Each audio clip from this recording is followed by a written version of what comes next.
창세기 15장 1절부터 11절입니다. 1절 이후에 이렇게 되어 있습니다. 14장에 있었던 사건인데 소돔 땅에 내려갔던 롯이 그 소돔 땅이 어떤 그 당시에 있었던 지역 갈등에 이렇게 휩싸이게 되자 잡혀갔었죠. 그랬을 때 가서 그 왕들을 다 무찌르고 그리고서는 그 조카 롯을 구해온 사건이 있었습니다. 그리고 나선 멜기세덱 왕이 살렘 왕 멜기세덱이 나와서 아브라함을 축복하면서 그를 위해서 이렇게 축복의 기도를 하자 아브라함이 그에게 그 왕의 분깃을 주고 그 이후에 소돔 왕이 사람은 내게 보내고 물품은 당신이 취하시오 그랬을 때 그것을 거절합니다. 거절했던 이유는 행여라도 나중에 당신이 이 아브라함을 치북해 하였다 할까 함이라. 그렇게 해서 이게 여호와께 돌아가야 될 공로를 그 소돔 왕이 취할 것을 우려해서 그것을 거절합니다. 그 일이 있은 후에 이거죠. 그 후에 여호와의 말씀이 이상 중에 아브라함에게 임하여 가라사대 때 이러면서 이제 이 15장은 소위 말하는 아브라함과 하나님께서 언약을 맺으신 사건을 기록하고 있습니다. 이 언약. 그러니까 어느 날 하나님이 오셔서 아브라함에게 약속을 하시는데 이 특별히 15장에 나와 있는 언약은 거의 일방적인 언약입니다. 17장에 또 언약이 두 번째 언약이 나오는데 그 언약은 흔히 말하는 이게 한글로는 어떻게 되는지 모르겠어요. Suzerain Vassal Treaty라고 그 당시에 어떤 주 왕이 있고 종속 왕이 있으면 관계를 맺을 때 Suzerain으로서 너가 나한테 조공을 바치고 나를 잘 섬기면 내가 너에게 이렇게 나라를 뭐 보호해 준다든지 뭐 여러 가지 그런 계약 관계가 있거든요. 그 형태의 언약이 굉장히 많이 나와요. 그 17장에서는 그 형태로 나옵니다. Suzerain Vassal. 그 문서 형태 자체도 동일하게 따라가요. 그 당시에 그 다큐멘트 형태를 따라가는데 요거 15장에 나와 있는 건 그 형태가 아니고 Royal Grant. 그러니까 일방적으로 왕이 자기에게 속한 누구에게 내가 이렇게 해주겠다. 이런 식의 그 언약을 맺습니다. 그러니까 하나님께서 지금 아브라함에게 언약을 맺으시는 그 내용인데 간단하게 내용을 얘기하면 네 자손에게 이 땅을 주겠다. 이거예요.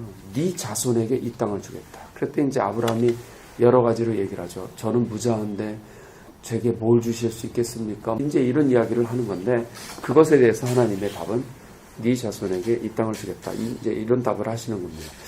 그래서 저는 오늘 이 하나님이 언약을 맺히는 장면에서 무엇이 보이냐면 어떤 하나님 응답의 특징이 보이는 거예요. 한 세 가지 정도 오늘 나누려고 합니다. 첫 번째를 보시면 여기 1절 보십시오. 1절에 이후에 여호와의 말씀이 이상 중에 아브라함에게 임하여 가라사대 아브라함아 두려워 말라.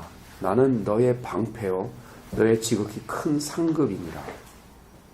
이 말씀이에요. 그러니까 나는 너의 방패요.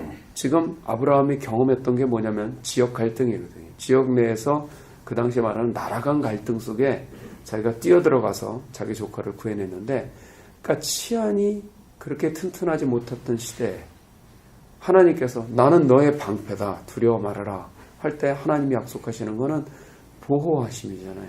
보호. 그리고 나는 너의 지극히 큰 상급이니라. 지금 아브라함이 소돔 왕에게 굉장히 큰 그 재산적 이득을 취할 수 있었는데도 불구하고 하나님께 돌아갈 공로가 혹시라도 훼손될까 하여 그걸 거절했더니 하나님께서 말씀하신 내가 너의 큰 상급이다. 이렇게 말씀하시는 장면이에요. 그러니까 저는 이 아브라함이 지금 가장 필요했던 적절한 모습의 하나님으로 하나님께서 계시하신다는 거죠. 그러니까 하나님 응답의 특징 첫 번째는 적절함입니다. 가장 필요한 것을 하나님이 뭐 필요 없는 다른 것을 쓸데없이 이렇게 계시하시고 그런 분이 아니고 내게 지금 가장 필요한 것, 가장 가려운 것을 긁어주실 수 있는 분인 거잖아요. 지금 보호가 필요한 자에게 나는 너의 방패다. 또 지금 큰 손해를 말하자면 기회비용인데 딱 감내한 사람에게 내가 너의 큰 상급이다. 이렇게 말씀하시는 하나님이라는 거예요. 그리고 두 번째는 하나님께서 여기 보시면 이제 내가 그걸 어떻게 합니까? 내가 지금 자식이 없는데 그랬더니 이제 하나님이 이제 그거를 보여주시는데, 보십시오. 5절 보면, 그를 이끌고 밖으로 나가 가라사대 하늘을 우러러 무뼈를 셀 수 있나 보라. 또 그에게 이르시되 네 자손이 이와 같으리라. 네 자손이 많아질 거야. 그냥 이렇게 얘기하고 끝나시는 게 아니고, 이게 하나님이 가끔 사용하셨던 방법이죠. 데리고 나가세요. 하늘을 보여주세요. 저 별들 한번 쫙 봐봐. 한번 세봐. 셀 수 있냐? 못 세지? 네 자손이 그와 같을 거야. 확 와닿게 하시는 거지. 사실 그리고 언약에서 나와 있는 것도, 이거는 고대의 언약식입니다. 짐승들을 잡아서 반을 쪼개놓고 그 사이에 언약 당사자들이 지나갑니다.